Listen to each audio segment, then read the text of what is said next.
આજે આપણે ગુજરાત સરકાર શ્રી દ્વારા જાહેર થયેલ એક ખૂબ જ અગત્યની સ્કીમ વિશે વાત કરવા જઈ રહ્યા છીએ. આ યોજના છે નમો લક્ષ્મી યોજના. અહીંયા સ્ક્રીન ઉપર તમે નામ જોઈ શકો છો, નમો લક્ષ્મી યોજના. આ યોજના ગુજરાતમાં બાળકીઓના શિક્ષણને પ્રોત્સાહિત કરવાના હેતુથી સરકાર શ્રી દ્વારા 2 ફેબ્રુઆરી 2024ના રોજ રજૂ કરાયેલા બજેટમાં તેના વિશે જાહેરાત કરવામાં આવી છે. આ વિડીયોમાં તમને આ યોજના વિશે દરેક માહિતી પૂરી પાડવામાં આવશે. એટલે પહેલેથી અંત સુધી આખો વિડીયો જોવો અને આ યોજનાનો આપણી આસપાસના 9માથી 12મા ધોરણ સુધીની અભ્યાસ કરતી તમામ વિદ્યાર્થિનીઓને આનો લાભ મળી રહે તે માટેનો સંપૂર્ણ પ્રયાસ કરવો. સૌપ્રથમ હું તમને માહિતી આપી દઉં કે આ યોજના ફક્ત અને ફક્ત ધોરણ 9થી 12માં અભ્યાસ કરતી વિદ્યાર્થિનીઓ માટે છે, એટલે કે છોકરીઓ માટે છે.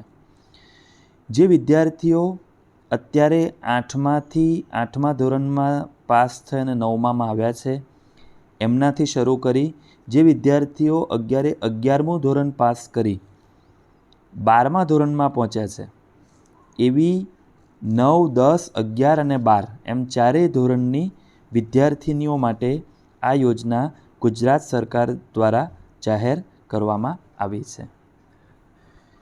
હવે આગળ વધતા પહેલાં આપણે આ યોજનામાં કુલ કેટલી સ્કોલરશિપ એટલે કે શિષ્યવૃત્તિ આપણને મળશે તેના વિશે જાણી લઈએ. તો જે મળવાપાત્ર સહાય છે એ ધોરણ 9, 10, 11 અને 12 4 વર્ષ માટે છે.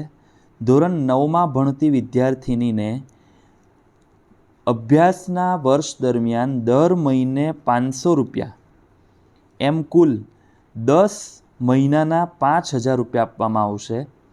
એ જ રીતે ધોરણ 10ની વિદ્યાર્થિનીને પણ દર મહિને 500 રૂપિયા એમ કુલ અભ્યાસના 10 મહિના દરમિયાન 5000 રૂપિયા આપવામાં આવશે.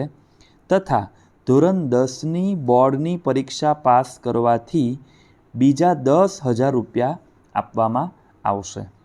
આમ 9 અને 10ના મળી કુલ 20,000 રૂપિયા થશે. ધોરણ 9ના 5,000, ધોરણ 10ના 5,000 અને ધોરણ 10ની બોર્ડની પરીક્ષા પાસ કરીએથી બીજા 10,000 રૂપિયા મળશે. તે જ રીતે એ છોકરી જ્યારે ધોરણ 11માં જશે તો ધોરણ 11માં અભ્યાસના જે વર્ષ છે એ દરમિયાન માસિક 750 રૂપિયા આપવામાં આવશે. આમ વર્ષના 10 મહિનાના 7500 રૂપિયા થશે. તથા એ જ રીતે ધોરણ 12માં પણ માસિક 750 રૂપિયા આપી 10 મહિનાના 7500 રૂપિયા આપવામાં આવશે. તથા ધોરણ 12ની બોર્ડની પરીક્ષા પાસ કરવાથી તેમને કુલ 15,000 રૂપિયા આપવામાં આવશે. આમ ધોરણ 11 અને 12ના કુલ મળી 30,000 રૂપિયા થશે. આમ આપણે જોવા જઈએ તો જે વિદ્યાર્થી અત્યારે 8માથી 9મામાં એડમિશન લેવા જઈ રહ્યા છે એમને કુલ 9થી 12ના 4 વર્ષ માટે કુલ 50,000 રૂપિયા સ્કોલરશિપ મળશે.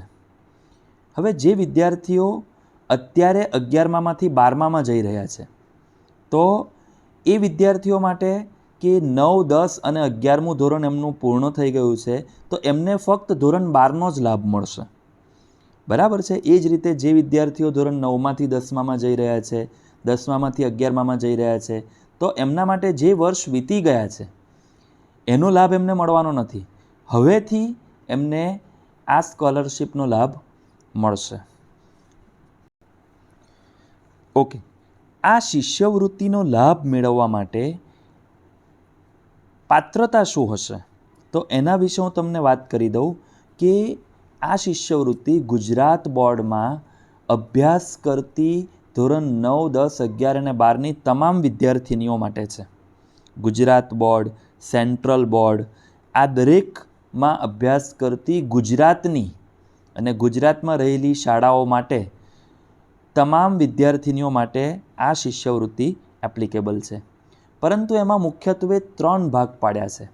એમાં પ્રથમ ભાગ એ છે કે જે વિદ્યાર્થિનીઓ સરકારી શાળામાં અભ્યાસ કરે છે અને ધોરણ 9માં આવી હોય તેમને પણ આ સ્કોલરશિપ મળશે. જે વિદ્યાર્થીઓ ખાનગી શાળામાં અભ્યાસ કરે છે અને આરટીઈ હેઠળ ધોરણ 1થી 8માં એડમિશન મેળવેલ હતું તેમને પણ આ શિષ્યવૃત્તિનો ધોરણ 9થી લાભ મળશે. અને જે વિદ્યાર્થીઓ ખાનગી શાળામાં અભ્યાસ કરતા હતા કે જેઓ આરટીઈ હેઠળ નહીં પરંતુ નોર્મલ જે એડમિશન છે એમાં એમને એડમિશન લીધું છે, તો એમના માટે એક આવક મર્યાદા મૂકવામાં આવી છે કે જો આવક મર્યાદા 6 લાખથી ઓછી હોય, તેમના પિતાની વાર્ષિક આવક 6 લાખથી ઓછી હોય તો તેમને જ આ શિષ્યવૃત્તિનો લાભ મળશે. બરાબર છે? એટલે દરેક સરકારી અથવા ગ્રાન્ટેડ સ્કૂલના વિદ્યાર્થીનીઓને તો આ લાભ મળવાનો જ છે. ખાનગી સ્કૂલોમાં આરટીઈ હેઠળ રાઇટ ટુ એજ્યુકેશન 2009 એક્ટ હેઠળ જેમને એડમિશન મળેલ છે તેમને પણ લાભ મળવાનો છે. અને ખાનગી શાળામાં અભ્યાસ કરતી વિદ્યાર્થિનીઓ કે જેમના પિતાની વાર્ષિક આવક 6 લાખથી ઓછી હોય તેમને આ લાભ મળશે. જો તેમની કુટુંબની વાર્ષિક આવક 6 લાખથી વધુ હશે તો એ વિદ્યાર્થિનીઓ પ્રાઇવેટ સ્કૂલમાં અભ્યાસ કરતી હોય તો એમને આ લાભ મળશે નહીં. સરકારી અને ગ્રાન્ટેડ શાળાઓ માટે આવકની કોઈ મર્યાદા રાખેલ નથી. હવે આ યોજનાનો લાભ કઈ રીતે મેળવી શકાય? તો સૌપ્રથમ હું કહી દઉં કે આ યોજનાના ફોર્મ વિદ્યાર્થીથી પ્રાઇવેટમાં નહીં ભરી શકાય. આના ફોર્મ શાળા દ્વારા જ ભરવામાં આવશે. આના માટે વિદ્યાર્થિનીઓ દ્વારા શાળામાં જે ડોક્યુમેન્ટ રજૂ કરવાના છે એમાં સૌથી પહેલાં છે બાળકનું પોતાનું આધાર કાર્ડ. એટલે કે જે વિદ્યાર્થિનીને લાભ મેળવવાનો છે એનું પોતાનું આધાર કાર્ડ, આગળ અને પાછળ કે જ્યાં નામ અને ફોટો હોય છે એ ભાગ અને પાછળ જે એડ્રેસ આપેલું હોય છે આ બંને ભાગને સ્કેન કરી અને શાળા દ્વારા એને અપલોડ કરવામાં આવશે. પછી વિદ્યાર્થીની માતાનું આધાર કાર્ડ. બરાબર છે? ત્રીજી અને સૌથી અગત્યની વસ્તુ એ વિદ્યાર્થીની માતાનો એકાઉન્ટ. આ જે સ્કોલરશિપ છે, શિષ્યવૃત્તિ છે, એ વિદ્યાર્થિનીની માતાના એકાઉન્ટમાં ડીબીટી મોડ દ્વારા સરકારશ્રી દ્વારા ડાયરેક્ટ ટ્રાન્સફર કરવામાં આવશે. ડીબીટી એટલે કે ડાયરેક્ટ બેનિફિટ ટ્રાન્સફર. એટલે કે વિદ્યાર્થિનીની માતાનું એકાઉન્ટ રાષ્ટ્રીયકૃત બેંકમાં હોવું જોઈએ, પોસ્ટમાં કે આવી રીતે કોઈ ગ્રામીણ બેંકમાં ખોલાવેલું એકાઉન્ટ માન્ય ગણવામાં આવશે નહીં. જો માતાનું એકાઉન્ટ હોય પણ લાંબા સમય સુધી વપરાશમાં ના હોય તો કદાચ એ ફ્રીઝ થઈ ગયેલું હશે તો એને કેવાયસી દ્વારા કે આધાર કાર્ડ સબમિટ કરી અને એને એક્ટિવેટ કરાવવાનું રહેશે. માતાનું એકાઉન્ટ ખૂબ જ જરૂરી છે કેમ કે શિષ્યવૃત્તિની રકમ સીધી માતાના એકાઉન્ટમાં જશે. જો કોઈ વિદ્યાર્થિનીની માતાનું એકાઉન્ટ જોઈન્ટ એકાઉન્ટ હોય કે માતા અને પિતાનું એકાઉન્ટ હોય તો માતા પ્રથમ એકાઉન્ટ હોલ્ડર તરીકે હશે તો એ એકાઉન્ટ પણ માન્ય ગણવામાં આવશે. જો માતા અને બાળકનું જોઈન્ટ એકાઉન્ટ હોય તો એમાં પણ એ એકાઉન્ટ પણ માન્ય ગણવામાં આવશે. પરંતુ માતાનું એકાઉન્ટ આમાં ખૂબ જ અગત્યનું છે. માતાનું એકાઉન્ટમાં નામ હોવું ખૂબ જ જરૂરી છે. ત્યાર પછી જો કોઈ વિદ્યાર્થિનીની માતા મૃત્યુ પામી હોય તો આ પરિસ્થિતિમાં વિદ્યાર્થિનીનું પોતાનું એકાઉન્ટ પણ માન્ય ગણાશે. ત્યાર પછી ચોથું જે ડોક્યુમેન્ટ જરૂરી છે, 3 ડોક્યુમેન્ટ આપણે ગણ્યા: વિદ્યાર્થિનીનું એકાઉન્ટ, વિદ્યાર્થિનીનો આધાર કાર્ડ, માતાનો આધાર કાર્ડ, માતાનો બેંક પાસબુકની નકલ એટલે કે માતાનો એકાઉન્ટ નંબર જોઈશે. અને ચોથી વસ્તુ કે વિદ્યાર્થિનીનું શાળા છોડ્યાનું પ્રમાણપત્ર અથવા તો જન્મનો દાખલો.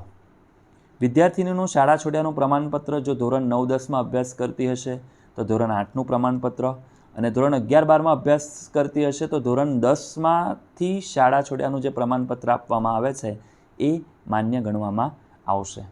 અને આની સાથે જે અગત્યની વસ્તુ છે એ છે વાલીનો મોબાઈલ નંબર, કે વાલીનો મોબાઈલ નંબર કે જે એક્ટિવ રહે પૂરા વર્ષ દરમિયાન, પૂરા અભ્યાસના સમયગાળા દરમિયાન એ મોબાઈલ નંબર એક્ટિવ રહે તેવો મોબાઈલ નંબર આપવો. અને અંતિમ કે ખાનગી શાળામાં ભણતા વિદ્યાર્થીઓ માટે કે જેમનો એડમિશન આરટી એક્ટ હેઠળ થયું નથી તેમના માટે આવકનો દાખલો જોઈશે, કે જેમાં આવક મર્યાદા 6 લાખ સુધીની, 6 લાખની અંદર હોય તો જ આ વિદ્યાર્થીનીઓ આ શિષ્યવૃત્તિનો લાભ મેળવવા માટે પાત્ર થશે. બરાબર છે? એટલે આ શિષ્યવૃત્તિનો લાભ મેળવવા માટે દરેક વિદ્યાર્થીનીઓએ પોતપોતાની શાળાઓમાં મેં જે ડોક્યુમેન્ટ જણાવ્યા છે તે ડોક્યુમેન્ટ જમા કરાવવાના રહેશે. અને આ પ્રક્રિયા ફક્ત અને ફક્ત શાળા દ્વારા જ થવાની છે. વિદ્યાર્થીનીઓ ખાનગીમાં પોતાની જાતે ફોર્મ ભરાવી શકશે નહીં. અને ફરી એકવાર કહી દઉં કે આ શિષ્યવૃત્તિનો લાભ ફક્ત અને ફક્ત 9થી 12ની વિદ્યાર્થીનીઓ માટે જ છે. વિદ્યાર્થીઓ માટે એટલે કે છોકરાઓ માટે આ યોજના નથી. આશા રાખું છું કે તમને આ વિડીયો દ્વારા આ નમો લક્ષ્મી યોજનાની સંપૂર્ણ માહિતી મળી ગઈ હશે. Thank you.